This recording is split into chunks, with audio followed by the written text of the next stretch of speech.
Hey, Jeff, it is so good to have you on the webinar, and I'm super stoked to dive into this concept and this topic of how churches can be for their communities.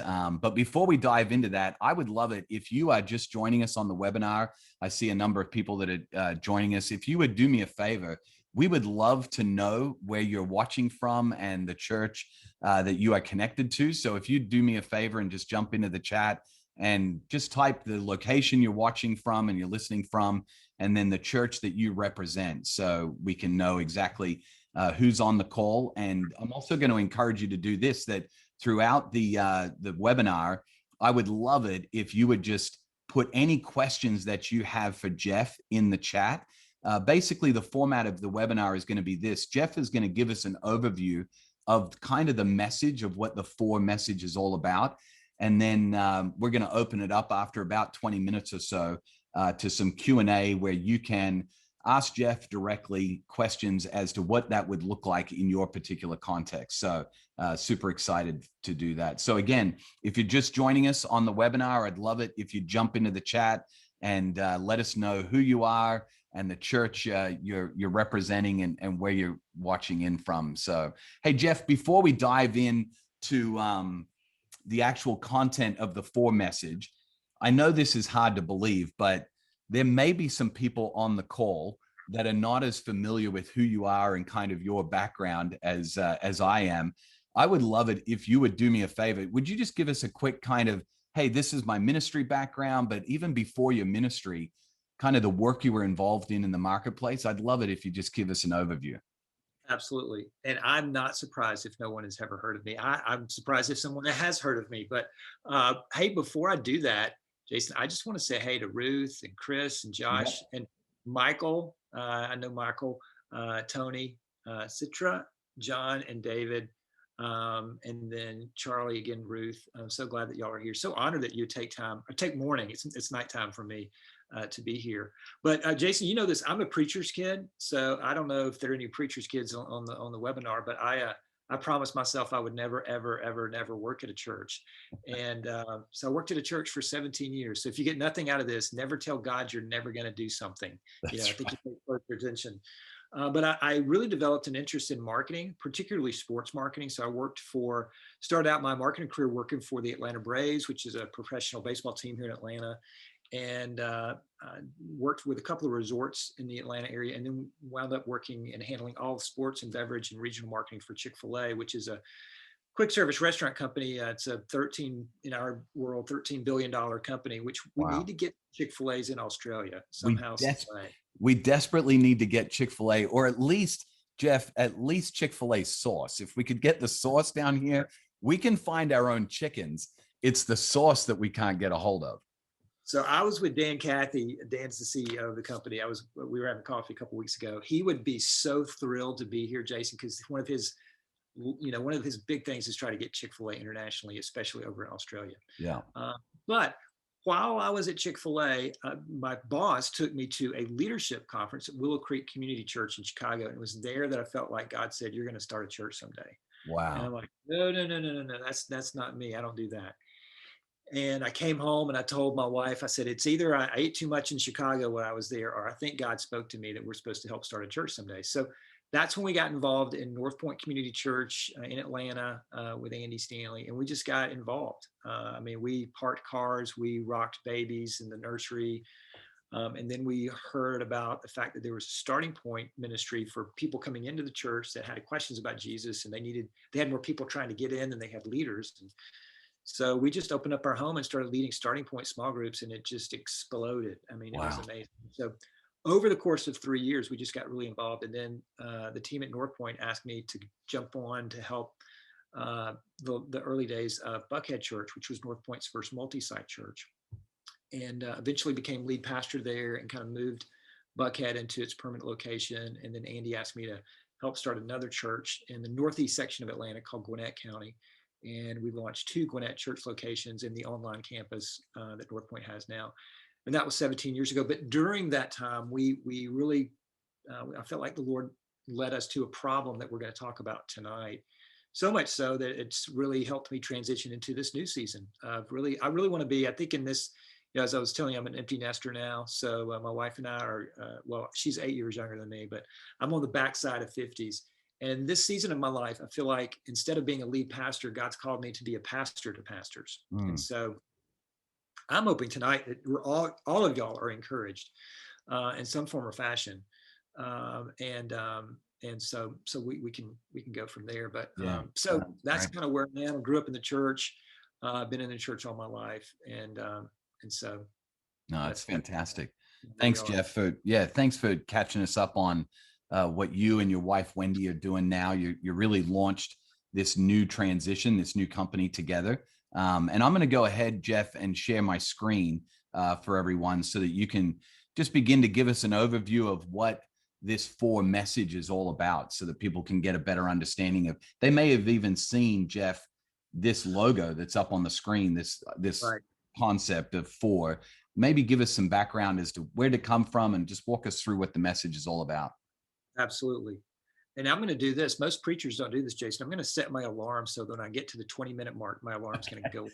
All right. So there you That's go. that's the first leadership tip for the webinar, is for every pastor on the call to set an Right. alarm in Right. church on Sunday morning. And I'm telling you, the congregation would probably be grateful for that tip, I'm sure. Yeah. As Andy told me once, no one will complain if we go early, if we end early. Yeah. So Yeah. there you go. No, it's So yeah, this word "for" I've really fallen in love with, and you'll see why. But my favorite definition, Jason, is to be in favor of. That's what this word means, to be in favor of. I don't think it's ironic either or a coincidence that maybe the most famous Bible verse of them all starts with this word, "For God so loved the world." And then in essence, Jesus is telling us in John chapter 3 who and what God is in favor of. But when we started Gwinnett Church several years ago, we began to ask the question, and we're going to lead to this in just a second. yeah. The question, what do we want to be known for? And as we began to have that conversation, I think that's a question any business, any organization, I really think that's a question any church should ask. What do we want, or individuals should ask, what do I want to be known for? Yeah. But ultimately, that stumbled us across this problem as we began to discuss it. And the problem is this, is that for far too long, the church has been known more for what it's against than what it is for. Mm. And so we were talking about this in the early days of Gwinnett Church. We said, hey, what do we want to be known for? Someone on our team said, well, when it comes to the church, many people are more familiar with what the church is against rather than what the church is for. And we just all kind of looked at each other and thought, oh my goodness. Not only is that true in many respects for many people, the other question is, how did we get here? I mean, we have the most inclusive message the world has ever known, the greatest message the world will ever know, in our opinion. Everyone's welcome, everyone's invited, everyone gets in the same way. And it's an amazing message. And yet, this is what many people are more familiar with the church. Now, I know, Jason, that the church isn't a business, is certainly not a brand. I get all that. But from my marketing training and from my brand marketing training that I've had years ago, if you were to put a hat on and say, okay, I'm just going to look at this purely from a brand marketing standpoint, Yeah. what I would tell you, and I know the church isn't a business, but hang with me. What I would tell you is that the church has a brand image problem. Mm. And that if this were a business, we would hire a bunch of people to come in and go, we got to fix this. Yeah. Because this is undermining our credibility. And the reason it's undermining our credibility is it's undermining our trust. And when people are more familiar with what we're against, many times it not only undermines our trust, it undermines our credibility, because they think, ultimately, I think the church is against me. Mm. And so that's the problem that we wanted to go against and fight against, and say, in our context, at least for us, we want to be known for who and what we're for. And that's what then we begin asking, what are we for? Well, Yeah. we're for people in our communities, And so where ultimately that led us is this: in a hypercritical, cynical world, often known for what it's against, let's be a group of people known for what we're for. Like, if we got to go down swinging, we're going to go down on being known for who and what we're for. And what's so exciting, as you see these images come up on the screen, Jason, these aren't like stock photo images that I just put these little shirts on. These are actual churches in a variety of places around the world. This one in particular is a Community Presbyterian Church in Danville, California. They're doing For the Valley. Yeah. And their pastor, Tyler Scott, heard a conversation I was having with Kerry Newhoff on a sabbatical that he was having. And he said, that's what we're going to do. We're going to tell our community we're for them. And Jason, and Tyler would tell you this, these are his words, not mine. It really changed the trajectory of his church because it rallied people around a mission and vision. And that's what we've got to do as church leaders. We have to rally people around a mission and vision. And please hear me. I'm not here to I know it's the morning for you, but let me just say, I'm not here tonight to try to pitch for to you. You could come up with another word. A friend of ours, Troy Fountain, used the word with. Doesn't really matter. But ultimately, at the end of the day, there's got to be vision that people can latch onto and communicate to their friends and their community. And for us, this was just so disarming. Like, oh my goodness, you're for us, you're for me. And so one of the things we did when we bought our church properties, we just put a sign out there because the city said, you could put a sign out there that says Gwinnett Church coming soon, because we were building the building. And I said, no, I don't want to do that. I just want to put a sign out there that says #4Gwinnett. There's no website, there's no Bible verse, there's nothing. It's just #4Gwinnett. And then people said, well, how are they going to know it's a church? And I said, exactly. They're not going to. They got to figure it out. Then we gave T-shirts, much like the one you're seeing in the little boy here. Ours said "For Gwinnett," and we said, hey, when you go into the grocery stores and the ballparks and restaurants, and people ask you "For Gwinnett," there's a sign up there that's being built that says, what is that? Is it a school? Is it a business? Is it a residential place? And I want you to say, no, it's a church. And they're going to say, why does it say "For Gwinnett"? And whatever they said next, Jason, is gold. Yeah. Because that's vision, right? And if it's a 18 paragraph mission statement, they're not going to remember it. It's got to be a few words. And those words were, it's a church. And the reason it says "For Gwinnett" is because many people are more familiar with what the church is against rather than what the church is for. And our church is for you because we believe God is for you as well. Yeah. Few words handed off, and that statement catapulted the growth of our church because there's something in, I think, at least most people, that wants to believe that God really genuinely is for them. So that's kind of the problem I want to solve, or help the church leaders solve. This is the invitation in a hypercritical, cynical world, often known for what it's against. This is as challenging as these days have been for all of us. It's an opportunity for the church to shine like never, ever before. And so that leads me actually to the next slide, Jason. And that's this one. I really do believe this is Matthew 5:14. You're the light of the world. A city set on a hill cannot be hidden.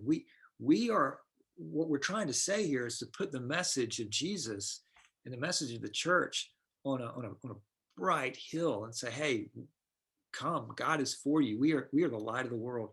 And so that's what I think this is all about. But for whatever reason, because many people are more familiar with what the church is against, I feel like we've done what Jesus said not to do in many respects, is we've put something over the light. And again, that's what I'm loving seeing these other churches do right now.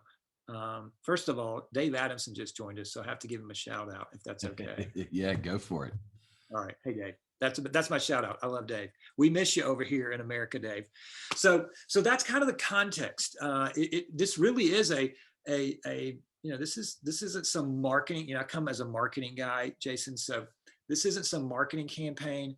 This, to me, comes straight from the Gospels, comes straight from the heart of Jesus. For God so loved the world, and hey, you're the light of the world. Don't put something over the light. So the context, the question then is, how do you do that? And that's kind of where we're going to go for a few minutes today or tonight, or this morning. And we're going to jump into the next slide here after we take care of some technical difficulties, Jeff, to get you to the next slide. Well, first of all, I'm seeing Chris and Jonathan, you guys are doing 4. That's awesome as well. I'm really, I see Dave with the question there. So, but I can actually do this without the slides, Jason. Yeah, go for it. Yep. You can pull the slides up when you're ready. So there's really 2 questions that I've alluded to these. And then the questions really are this: what do you want to be known for, and what are you known for? So we wanted to be a light we want to be the light of the world. So one of the things for us that we're really clear is, as a church, we want to be delightful. And the reason this word was so important to us and to me as the pastor was this word delightful, Jason, means to be full of light. And so we wanted to disarmingly love people and celebrate them. And this is from something that we were doing in our community, just to let them know that we are for them. And we wanted them to go, why are you out here? And why are you serving us? And why are you doing this? Well, the reason is we want to be full of light, to deliver the light of Jesus. And I love the smile on the faces of our volunteers, because I don't know that the church is known for being full of smiling people. And that's heartbreaking to me, is this vision of being delightful in many respects is not what people have experienced from the Church of Jesus. We want to change that. So we want to be full of light. We want to be delightful people. And that leads me to the next slide. Yeah. So the two questions, Jeff, that really drove you guys to this answer was, what do you want to be known for? And then what are you known for? Right. Can I just ask you really quickly, Jeff, when it came to Gwinnett Church in your community, did you guys kind of land the plane on what you think you were known for prior to launching this for campaign? Did you guys do some thinking around that? No, because we weren't known for anything. Because we weren't even started. We weren't startup mode. Yeah. So we were thinking about it from a big C church, global church. Generally speaking, we're not saying everyone thinks that this is true for everyone, but ultimately, I knew from a startup, from a branding, from a marketing standpoint, that these two questions were important for any organization. Yeah. We just wanted to apply them to the startup of our church. So we thought about it in terms of the big C global church, but then ultimately, for us, one of the reasons these two questions are important is that if you want to grow, and how churches, how businesses, how nonprofits define growth, hey, they can define growth in all different sorts of ways. I'm not here to define and say one sense of growth is better than the other. But no one starts an organization to go, someday I hope we die. And healthy things grow. And however it is that you define growth, and unhealthy things die. And we knew that these two questions are the catalyst for growth. And here's why. Let's just think about it from a business standpoint for just a moment. The reason this will grow a business is because a business is no longer what it tells customers it is. A business is what customers tell other customers it is. Right. Word of mouth advertising. Now, why is this important in church world? Here's why it's important in church world. If you were to tell me, Jeff, I'll give you a bunch of money to have the coolest website, or I'll give you 50 people who will tell their friends and post on social media and invite their friends to online church or whatever it may be that you're offering. You can either have one or the other, but you can't have both. I'll take these 50 people all day long, every single day, because they have more credibility than I do, and they can reach people that I can't. And it's positive word of mouth advertising. Now, here's why I talk about this. When these two questions, when what you want to be known for is what you're known for, then you create what I call vision carriers, people that carry the vision of your organization forward, whether it's a business, a nonprofit, or a church. And when customers or people in your community experience your unique vision, what you bring uniquely to the marketplace, they tell other people about them. But here's the challenge with these two questions. There's a gap in any organization. We're talking about the gap in the church now, but there's a gap in businesses. There's a gap in nonprofit organizations. But the goal every single day of leaders in any organization should be to come to work and to shrink the gap between those two questions. And the difference between those two questions, the first question is your unique vision, what you want to do, what you feel like you're called to do in your particular context. And then the second question is not yours to answer. The second question is yours to influence. But ultimately, it's the customer, it's the attender, it's the community's reflection back to you on whether or not you are delivering on what you want the answer to be in question number one. That's why these questions or these answers need to match. Yeah. So when we came up with For Gwinnett, Jason, what we decided is that we said every single day is an opportunity for us to come to work, whether you're in children's ministry, student ministry, groups ministry, preaching ministry, whatever it may be, we're all doing the same thing. We're all trying to shrink the gap between what we want to be known for and what we think the church is known for. And that brought all of us together on the same page. And when you get a team together doing different things, but ultimately heading in the same direction, that's momentum, that's focus, that's synergy. And that's what your organization needs. And that's what these two questions helped us do. Yeah. You said before, Jeff, that this led you to kind of this quote from Dr. Cloud. You mentioned that for people to grow, they must discover that God is for them, not against them. And you've mentioned, Jeff, that you feel like deep down inside of everyone, there is this actual desire that God would be for them. Why do you think that? I think it's a thumbprint that our Heavenly Father has on his children. And I remember when Dr. Cloud, who's written, some huge books that have had huge impact on me. But when I saw this was actually after we had, initially launched this. When I saw this, I thought, well, okay, it must be true if Dr. Cloud is saying it. But I do believe that there's something about the power of acceptance that draws us to people. And versus repelling us against them. And I just believe this is true, that once we discover that God is for us, it moves us closer to them. Now, so this was a foundational statement for us as a church, in the sense that this isn't some gimmicky marketing campaign. This is tied directly to what we want to do, and that is to help people grow in their relationship with Jesus. And we believe one of the ways people grow is for them to discover that God is in favor of them. God is for them, not against them. And when people begin to, they have this, we heard this all the time, Jason, I hope this is true. And I'm like, well, come discover yourself. Yeah. Open up the Bible and let's talk about this, because people would say, I think this is just too good to be true that God would love me. It is, but it is true, but it is great. And so this is why, for us, this is about spiritual growth. It's not about some marketing, gimmick, if you will. Yeah. So you mentioned, Jeff, to me that part of this was like just meeting people exactly where they are currently, not where you hoping that they'd be in the future. Like the starting point for that is where they are today. Right. Can you unpack a little bit from this passage where you guys came up with that idea? Absolutely. Well, so Acts 17, Paul's in Athens and he's walking around and he sees these idols, these statues. And it says in Acts 17:16, he was greatly distressed by that. So he could have preached against, idol worship and all that. But instead, in verse 21, 22, 23, he goes basically, hey, Athens, guess what? I've noticed that you have an idol over here, and it's called the idol of the unknown God. I actually know who that is. Why don't you listen to me, and I'll explain who this God is. And suddenly, he didn't meet people where he wanted them to be initially, because he was offended by these idols, right? Idol worship. He was offended by that, but he's like, I'm going to meet them where they are, and to go, hey, let me tell you who this God is. That, I think, was brilliant, because obviously the Apostle Paul was brilliant. This aspect of meeting people where they are, not where we want them to be, is so critical, especially now.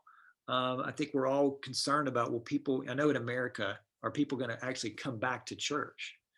And I think that's the wrong question. I think the question is, how is the church going to go out to them?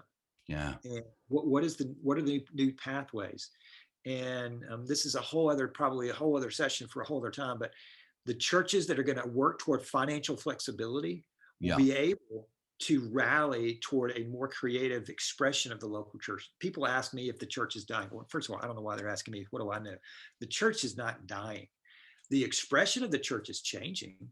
And if we want to get there, then we're going to have to actually meet people where they are.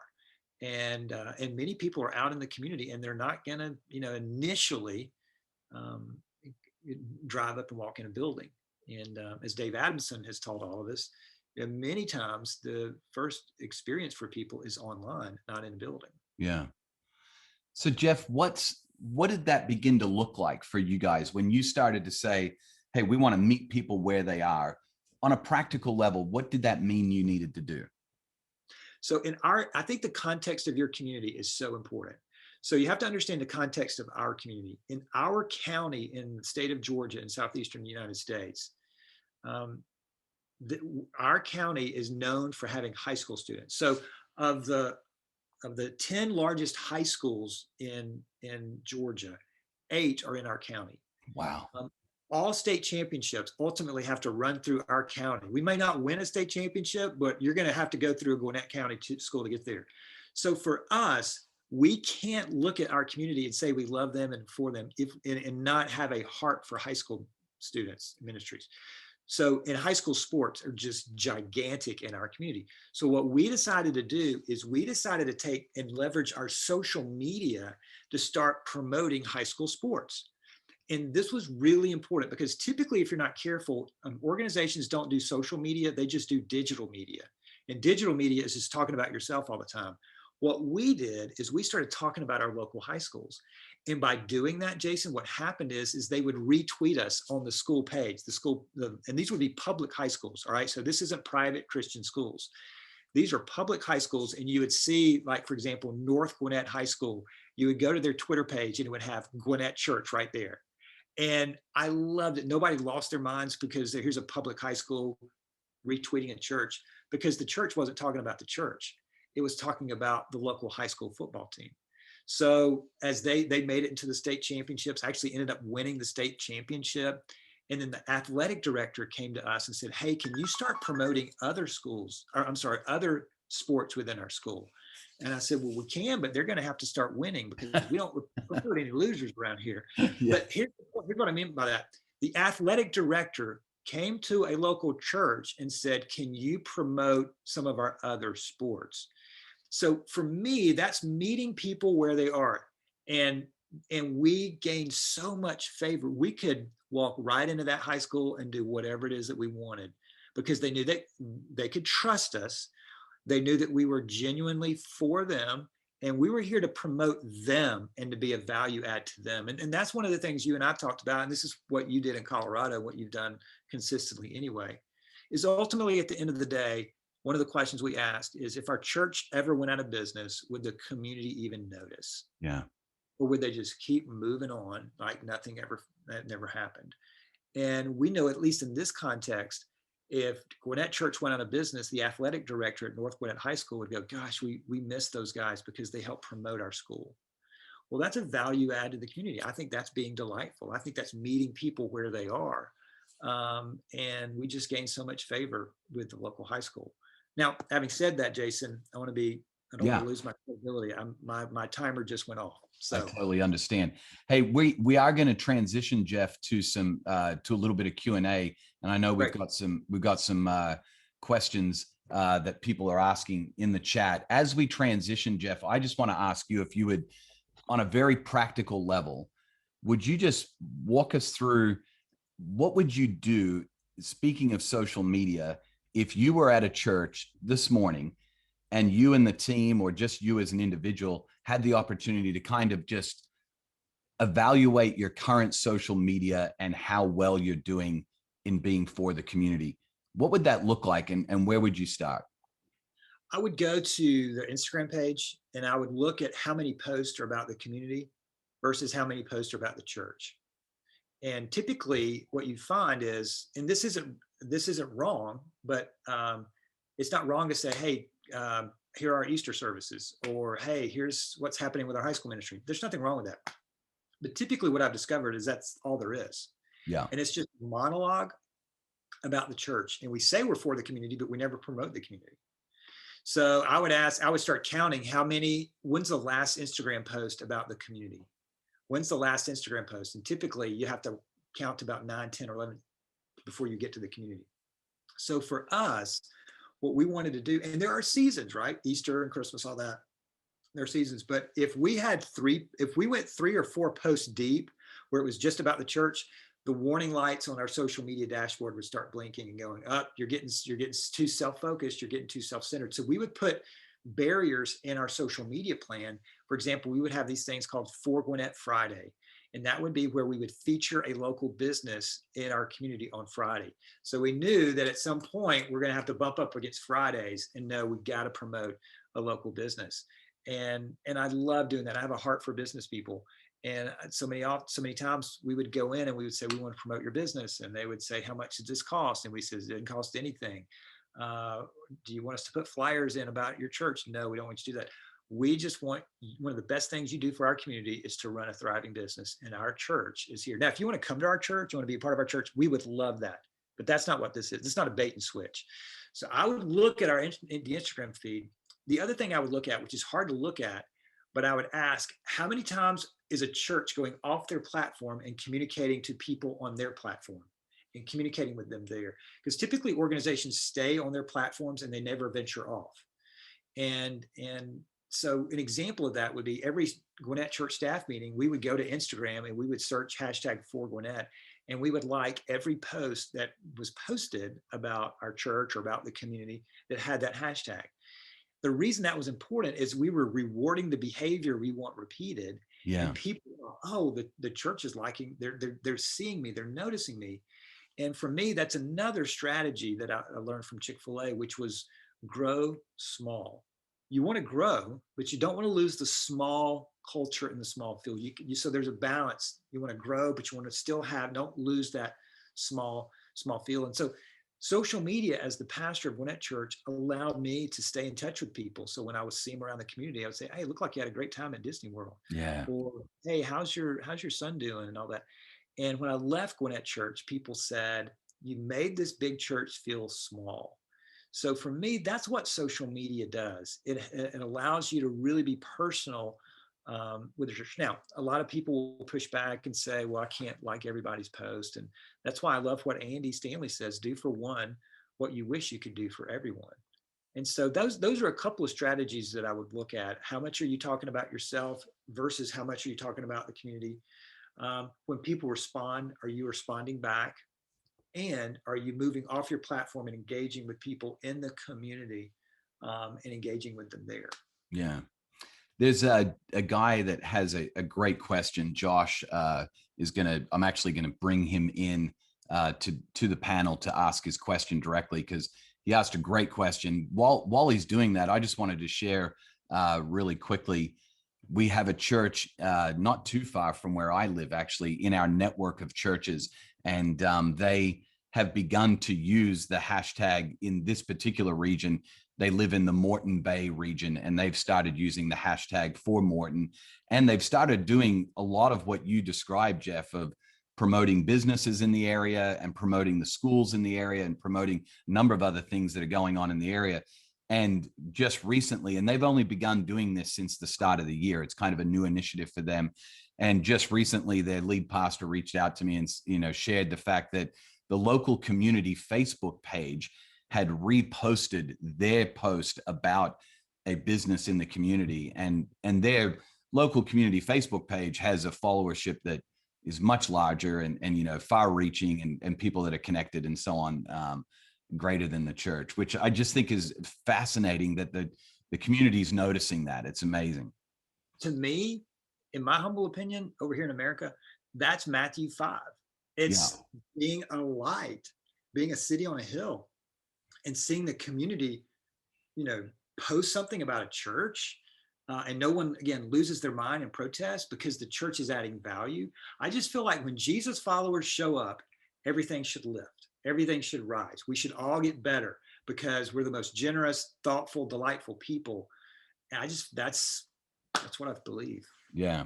Well, we're going to ask Josh if he wouldn't mind unmuting himself and showing his video as well. Then we can have him ask his question directly. Hopefully he's able to do that. Josh, hey, mate, so glad that you're able to just jump in and ask your question. It was a great question. And rather than me re-ask it for you, I thought you'd be better at asking it directly. Would you just tell us the name of the church that you're connected with as well and where you're watching from? Yes, so this is my wife, Jess, as well. We're actually on holidays at the moment at the beach, but awesome. We're from Toowoomba and part of a church called Youniversity Church. And my question to you, Jeff, is, so this vision that you had, this #4, how did it contribute towards churches working together in the community?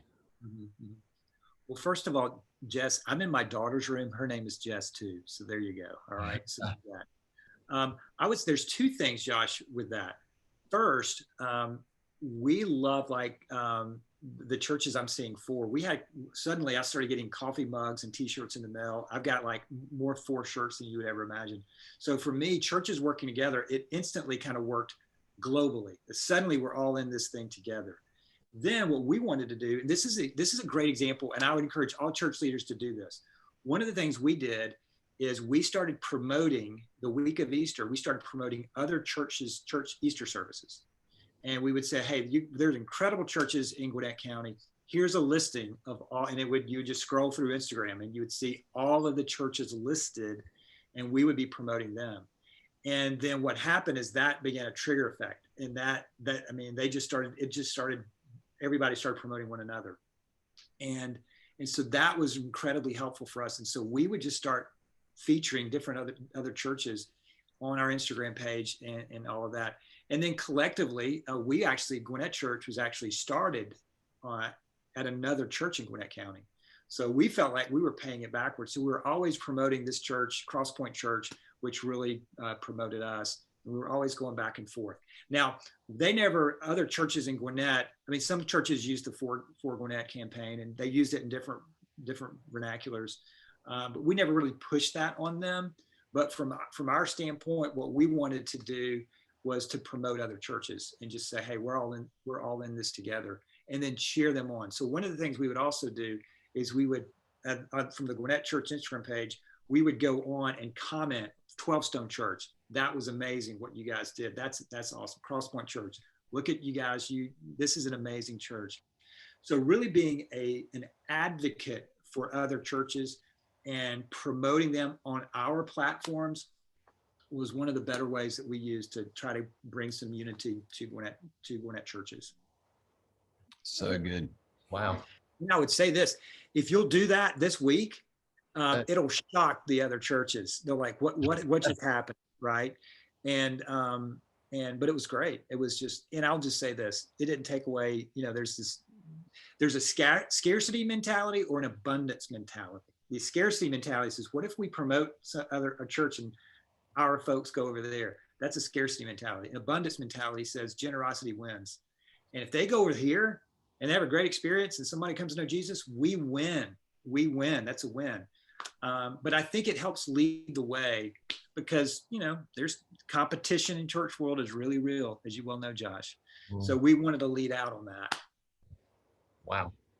Right. So good. And that's a practical thing that you guys, Josh, can do this week leading into Good Friday and Easter. I'm sure there's plenty of opportunities in Toowoomba. Toowoomba, just so you know, Jeff, is probably one of the cities in Australia that has quite a few churches per capita. So I can only imagine that would be a great way to be able to connect with other churches in a very easy, simple way. Yeah, and I wouldn't put the pressure on you to have to list every church. We didn't list every church, but we listed enough to have to scroll over, 6, 7, 8 times, whatever the maximum amount is. And we would just list, 12 Stone Church, their service times, scroll over Perimeter Church, their Easter service times, and then tag them and just let them know we're cheering you on this Easter. Love that. Josh and Jess, thanks for being willing to jump in, even though you're on holidays and at the beach. Thanks for jumping into the webinar and asking your question. Added a lot of value to the conversation. So thanks so much for that. Thanks. We're going to send them back to the panelists, and I'm going to bring in another person on to ask their question, Jeff.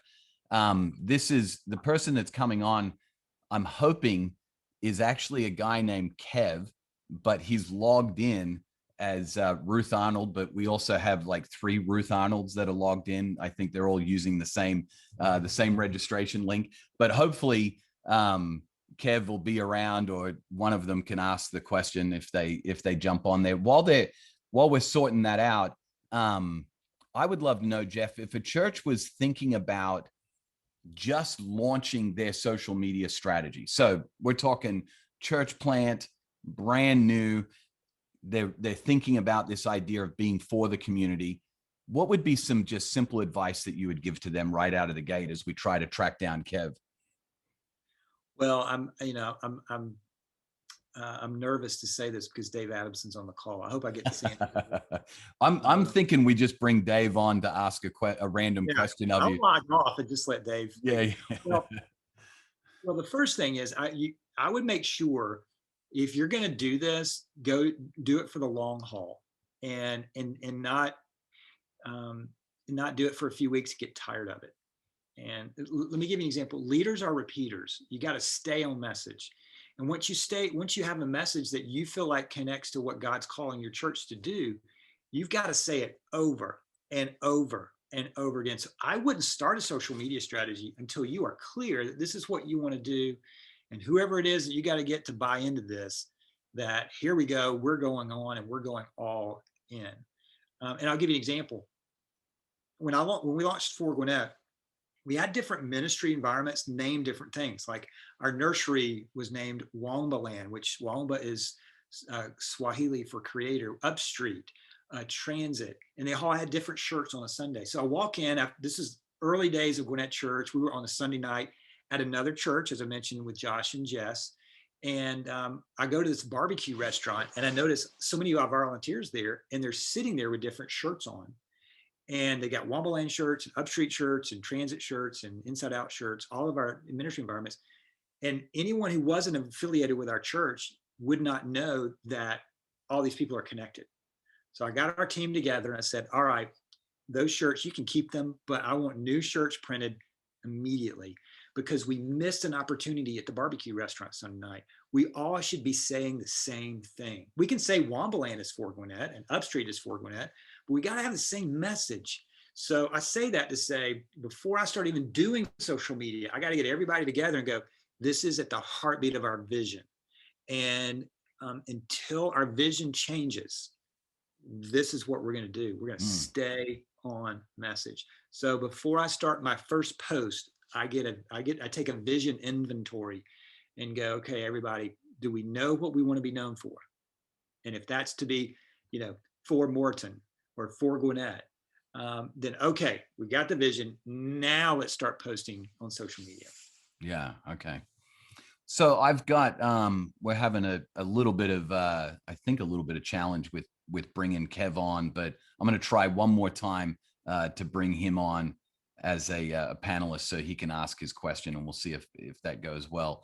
While we're doing that, Jeff, what are some of the things, let's say beyond social media, that you found to be super effective in getting this message of what you wanted to be known for in the community kind of ingrained both in the church, but also in the community as well, as we get Kev on to ask his question? Would you mind just asking that other question first?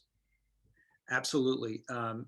Hey, Kev, I would say this: you have to equip the vision carriers. You have to equip the vision carriers. So whether that's T-shirts, coffee mugs, we did this thing where we had these old magnets on the cars. We put them on the back of cars.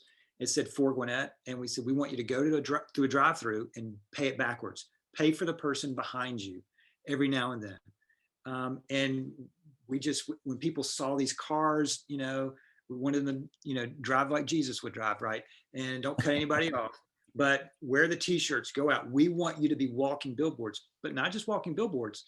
We want you, when people say, what does For Gwinnett mean? You got to have and understand the language. And so you've got to equip the vision carriers in however form that works for you. But whether they wear it, drive it, drink coffee in it, whatever, you've got to equip the vision carriers. Yeah.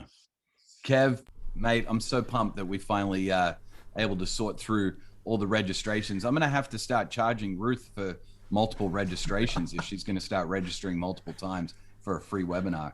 Hey, ask Jeff your question, because I know you guys are rethinking social media strategies and things right now. And by the way, Jeff, I just want to give a shout out to Kev and the team there, Ruth and Anita at our church. These guys have been doing the For message and the DNA of this in a practical way in their community for a long period of time. And they are a church that is known in their community for how they are for people in the community. It's so impressive. I think you, Jeff, I think you would love to visit their location. because it's not even known as a church. It's a community space, and it's amazing. So anyway, Kev, ask your question, mate. Yeah, a lot of the question that I've got's been answered already by by Jeff just listening. It's been fabulous, like, because I have this huge tension within me in regards to social media. And I accept the fact that it could be because of my age. I'm in my mid-30s now, so that could be what it's about. But my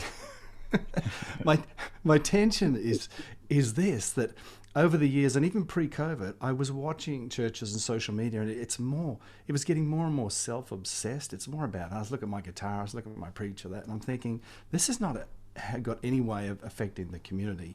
And so what I wanted to ask, and you've kind of already touched on it now, is that how do you revisit a social media strategy and you change it so it's not for us, look at me, look at what we're doing, but for our community and actually benefit? And you've started to answer that by some of the ways that you've connected with businesses and that. So, but that was my question.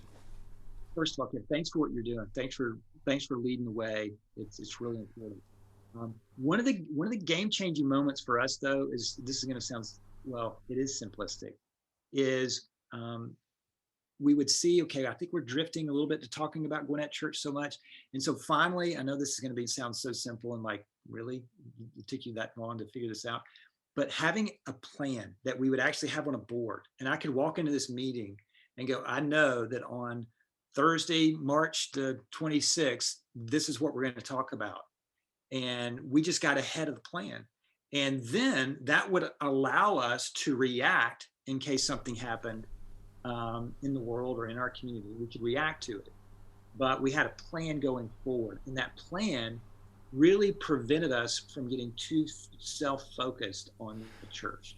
Now, again, we still need to talk. One of the best things that we and you do for your community is to do what you do as a church. So we're not saying that that's not important, but there needs to be a balance. And that's why things like For Gwinnett Friday was so helpful for us. It was a barrier. And then we would look at, okay, what are the important things in this particular month? So in our world, we just had the time change where you lose an hour, and that's like the worst Sunday, either online or independent person. So we would do a barcode for a local coffee shop, go here and get some caffeine.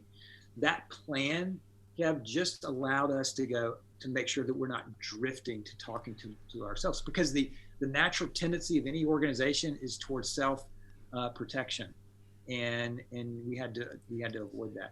So I would walk in and see that plan on this board that we literally wrote on the board, and then we print it out, and that allowed us just to get ahead and to make sure that we're avoiding the drift back to talking too much about ourselves. That's fantastic. Kev, thanks for being willing to jump in and ask your question live.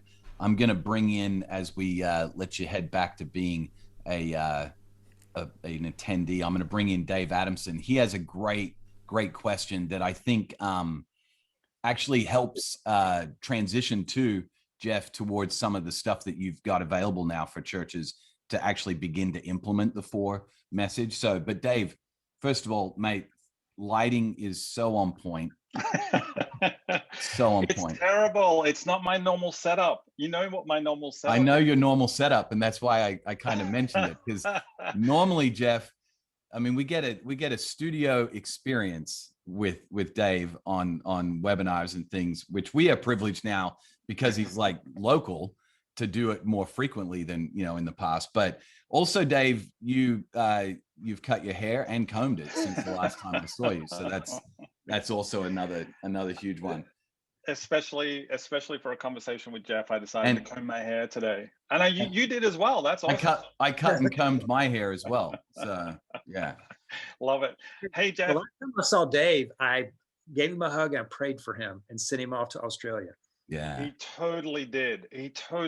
Jeff actually gave me a box of books, Perko, of the For book, which is kind of what I'm going to ask him about. Graciously signed one for Meg and I, and Jeff, I'm just gonna shout out you for a second. Jeff is definitely one of the most pastoral staff members at North Point, always was.